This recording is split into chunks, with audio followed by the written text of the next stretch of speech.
Hey team, Patrick here. In this video, I'm going to be talking doubles tactics and specifically different hand signals you'll see the player at the net making when their partner is serving.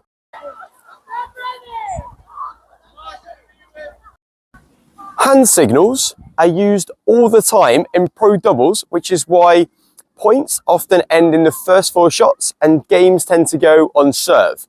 But they're not used as much in recreational doubles, which is why they can actually be even more effective. So let's get into it. I'm going to give you 2 signals that will determine what you do at the net after the serve is hit. The first is a closed fist telling your partner, the server, that you're going to stay on your side of the court to cover the line. The second is an open hand, meaning that you will attempt a planned poach off the return where you will move across to cover the cross court and your partner will swap sides with you to cover the down the line. You will also see hand signals to determine where players want the serve to go, but today we'll just focus on the net player, as not all recreational players are confident with aiming their serve and it might even put them off. Now, if you go with the closed fist, you of course still have the option to volley the return if the ball comes within your reach or floats more slowly. It's just that your intention is not to swap sides of the court.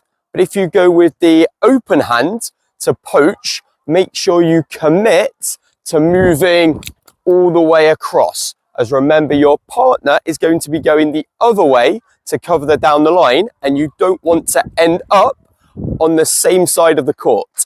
The timing of a planned poach is key, as if you move too early, you're going to give the game away. But go too late, and you might not give yourself a chance to reach the volley. So the trick is to move just as your opponent starts their forward swing, as direction is so linked to timing, and once they start their forward swing, they're committed to the ball going in that certain direction. It's vital that me and my partner are on the same page, which is why the server needs to acknowledge they've seen my signal with a simple yes to confirm. And also, I should give a signal between the first serve and the second serve, even if it's the same signal, as we might have shown the returning team what we were going to do.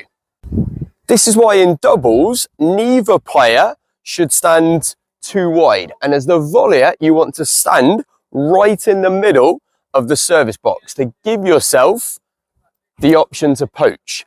And as the server, if your partner gives you the open hand, you may be better off serving down the tee to limit the returner's angles, and you're more likely to get a return through the middle of the court. When going with the open hand, there are a couple of things to think about.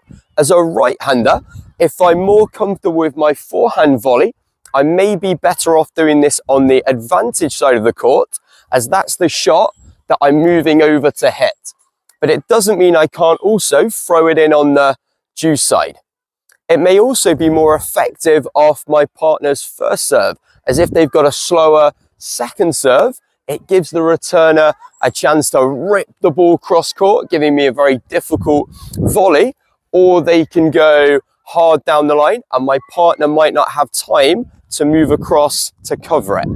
And if my partner is one of the weaker players on the court, then I'm going to need to poach more, as I don't want to let these cross-court patterns play out where our opponents can cut me out of the game and isolate my partner at the baseline.